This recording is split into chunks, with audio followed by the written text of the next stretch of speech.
Reels করতে চলে এসছে ওপরে।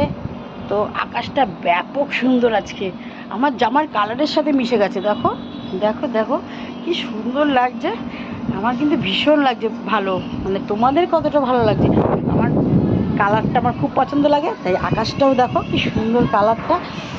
আর রিলসগুলো খুব সুন্দর হবে আজকে, মানে আষাঢ় মাসের আকাশ তো খুব সুন্দর, বুঝতেই পারছো কালার কম্বিনেশনও খুব সুন্দর আসছে। আমিও কটা রিলস করবো ভাবছি। তো চলো রিমির রিলস আগে ধরে দিই, তারপরে আমার রিলস করব। আমি রিমির সাথে দুটো করব আজকে। আর একা একা কমেডি ভিডিও পাইনি, আর জোগাড়ও করতে পারিনি, সময় পেয়ে উঠিনি, কারণ সকাল থেকে খুব তোমাদের কাকুর শরীরটা ভালো নেই বলে অসুস্থতার মাধ্যমে আমি পেরে উঠতে পারিনি, মানে ছিলামই না ওআইটিতে। তো চলো।